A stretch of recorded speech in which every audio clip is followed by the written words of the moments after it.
Donc voici quelques explications pour rappeler comment fonctionne le présent en be-ing, la différence avec le présent simple. Donc le présent en be-ing, c'est-à-dire je conjugue be et je mets ing à mon verbe, donc est composé de l'auxiliaire be au présent et du verbe avec la terminaison ing. Le fait que be soit un auxiliaire est très important parce que c'est ce qui va vous servir à construire vos phrases négatives et vos questions. Par exemple, the pupils are working. Les élèves travaillent. Donc, ici, ce que je dis, en plus de dire qu'ils travaillent, c'est qu'ils sont en train de travailler. J'insiste sur le fait que c'est ce qu'ils sont en train de faire. Are you reading? Es-tu en train de lire? She isn't doing her homework. Elle ne fait pas ses devoirs. Elle n'est pas en train de faire ses devoirs. Be est un auxiliaire. Donc, il sert à former les questions. Vous pensez bien à inverser avec le sujet. À former les négations, suivies de not ou de n''t, et à former les réponses brèves. Donc par exemple, si je prends ma question, are you reading? Réponse brève positive, yes, I am. Réponse brève négative, no, I am not. D'accord? Donc ici, le be plus ing ne peut pas être... le be et l'ing ne peuvent pas être dissociés. C'est-à-dire que vous avez be, fatalement vous avez ing au verbe. Vous ne pouvez pas avoir l'un ou l'autre. D'accord? C'est très important de garder les deux. C'est pour ça que j'ai mis les deux en rouge à chaque fois. Maintenant, comment choisir entre présent simple et présent be-ing? Simplement, ça va dépendre de ce que vous voulez exprimer. Le présent simple décrit une action répétitive, habituelle. Par exemple, I go to school from Monday to Friday. Je vais à l'école de lundi à vendredi. C'est-à-dire qu'ici, je ne me concentre pas sur l'action d'aller à l'école. Donc, comment j'y vais? Est-ce que j'y vais à vélo? Est-ce que j'y vais à voiture? Est-ce que je marche? Est-ce que je suis en train d'y aller? Non.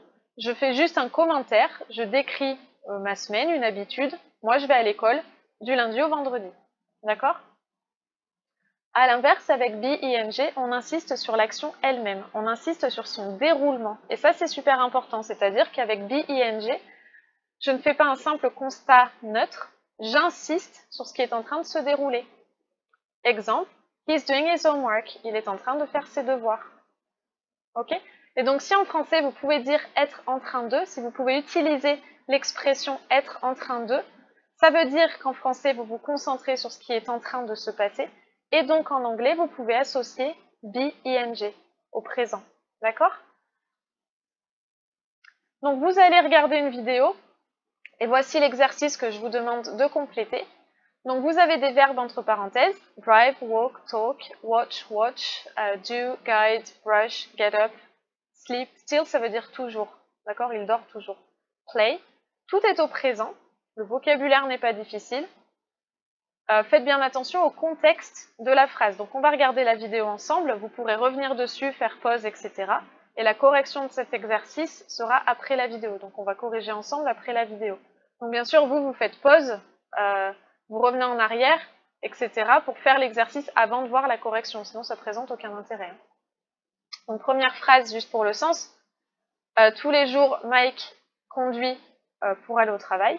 Mais aujourd'hui, il marche. En ce moment, Mike parle à la mère de Sully au téléphone. Il regarde souvent la télé, mais maintenant, il regarde une publicité.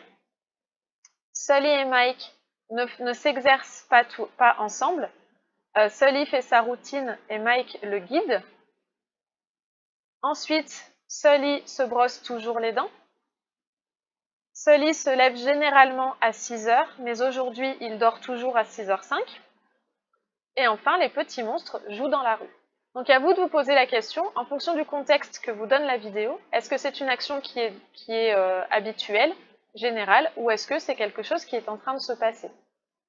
Donc on regarde la vidéo ensemble, puis vous prendrez le temps de compléter les phrases. C'est parti.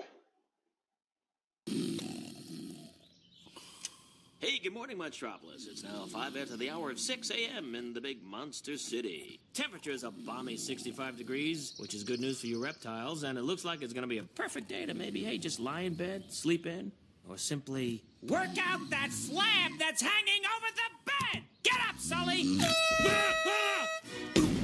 I don't believe I ordered a wake-up call, Mikey. Hey, let's talk more pain, Marshmallow Boy. Feel the burn. You call yourself a monster? scary feet, scary feet, scary feet. Oh, the kid's awake. Okay, scary feet, scary feet, scary feet, scary feet, scary. Kids asleep. Twins in a bunk bed. Ooh, I thought I had you there. Okay, Sully, here we go. You ready? Follow it. Oh, it's over here. Oh, look over there. Don't let the kid touch you. Don't let it touch you. And I don't know, but it's been said I love scaring kids in bed. Come on, fight that clock. Fight that clock. Scary monsters don't have clock. 118. Do you have 119? Do I see 120? Oh, I don't believe it. I'm not even breaking a sweat. Not you. Look, the new commercial's on. Ah. The future is bright at Monsters Incorporated. I'm in this We're one. part I'm in of this your one. life. We power your car. We warm your home. We light your city. I'm Monsters Incorporated. Hey, look, Betty. Carefully matching every child to their ideal monster to produce superior scream, refined into clean, dependable energy. Every time you turn something on, Monsters Incorporated is there. I'm Monsters Incorporated. We know the challenge. The window of innocence is shrinking. Human kids are harder to scare. Of course, MI is prepared for the future. With the top scarers, the best refineries, and research into new energy techniques. Okay, here I come. We're working for a better tomorrow. Today. We're MI, Monsters Incorporated. We scare because we care. I can't believe it. Oh, Mike. I was on TV! Ah, did you see me? I'm a natural! Hello? I know! Hey, wasn't I great? Did the whole family see it? It's your mom. What can I say? The camera loves me.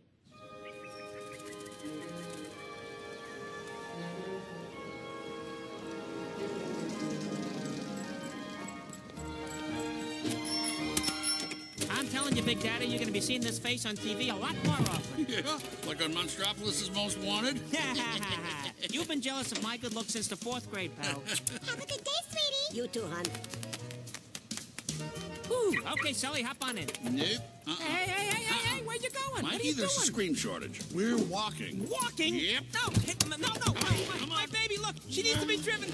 My baby, I'll call you. Hey, Genius, you want to know why I bought the car? Huh? Not really. To drive it. You know, like on the street with the honk and the boom boom and no walking involved. Give it a rest, will you, Butterball? Come on, you could use the exercise. I could use the exercise. Look at you. You have your own climate. Hey, morning, kids. Hey, kids. How you doing? Hey!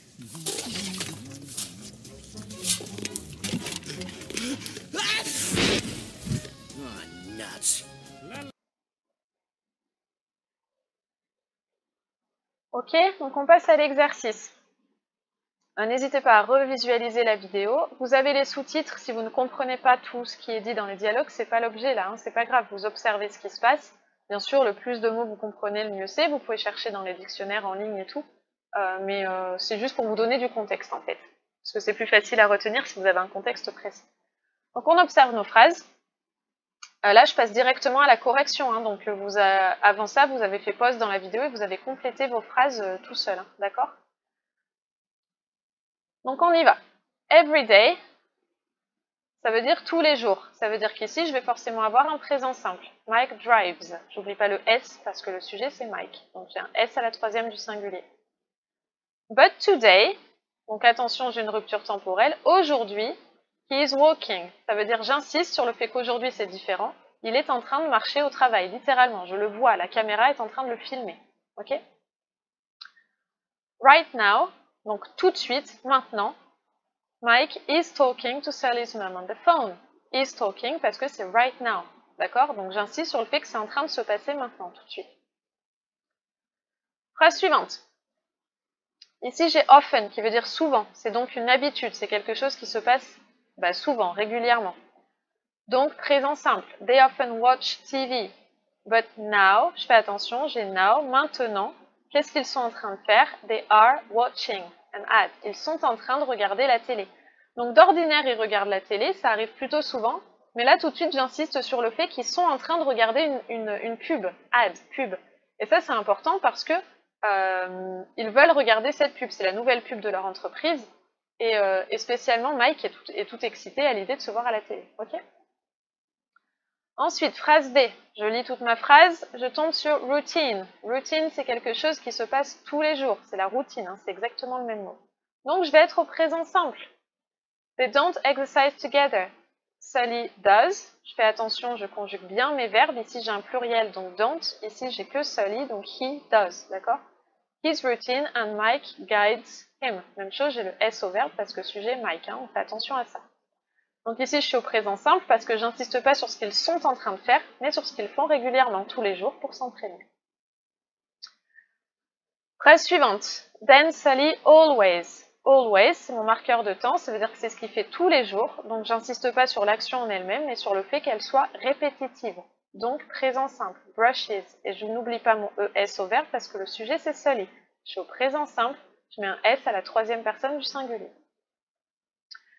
Phrase suivante, usually, généralement, même chose, c'est quelque chose qui se passe souvent, c'est une habitude, donc présent simple, gets up, j'oublie pas mon S au verbe parce que le sujet c'est Sully. At 6, but today, donc j'ai une opposition, but qui veut dire mais, aujourd'hui, et j'insiste sur le fait qu'aujourd'hui c'est différent, il y a quelque chose de différent qui se passe, et qu'est-ce qui se passe? Eh bien il est toujours endormi à 6h05, et c'est là que commence notre vidéo, parce que Mike est plutôt énervé que Sully ne se soit pas réveillé. Donc he is still sleeping. J'insiste sur le fait qu'il est toujours en train de dormir alors qu'il est 6h05. Donc ça casse la routine, ça casse l'habitude. Et enfin, dernière phrase. The little monsters are playing in the streets. Ici, vous n'avez pas d'élément de temps dans la phrase, vous avez seulement le contexte de la vidéo. Alors vous pourriez me dire, oui, mais peut-être qu'ils jouent dans la rue tout le temps, tous les matins par exemple. D'accord, j'accepterai comme réponse. Moi, j'ai mis présent continu. Are playing parce que peut-être c'est un jour où ils n'ont pas école. Ça ne veut pas dire qu'ils font ça tous les jours, que c'est régulier. Là, la caméra les filme, c'est ce qui est en train de se passer en ce moment. La caméra reste sur ces enfants qui jouent dans la rue alors que Mike et Sully vont marcher sur le trottoir. C'est-à-dire que c'est ce qui se passe en ce moment. Donc moi, ce qui me paraît le plus plausible, c'est are playing. Ok ? Maintenant, ici, vous n'avez pas de marqueur temporel, vous n'avez qu'un petit extrait du dessin animé, peut-être qu'effectivement, ces enfants-là jouent dans la rue tous les jours. C'est pas l'objet du fait que la caméra s'arrête dessus. À mon avis, si la caméra s'arrête dessus, c'est parce que c'est en train de se passer là maintenant. En plus, Sully explique qu'ils vont faire des heures supplémentaires à l'usine, donc on peut très bien imaginer qu'ils vont travailler un samedi, par exemple, le jour où les enfants n'ont pas école. Bref, pour résumer, si c'est quelque chose qui se passe régulièrement, ce qui est en bleu dans notre exercice présent simple. Si c'est quelque chose qui est en train de se dérouler, si j'insiste sur l'action qui est en train de se dérouler, c'est ce qui est en vert dans notre exercice, présent continu, présent be-ing. J'espère que tout ça est bien clair. N'hésitez pas à re-regarder la vidéo et à refaire l'exercice si besoin, jusqu'à ce que tout soit correct.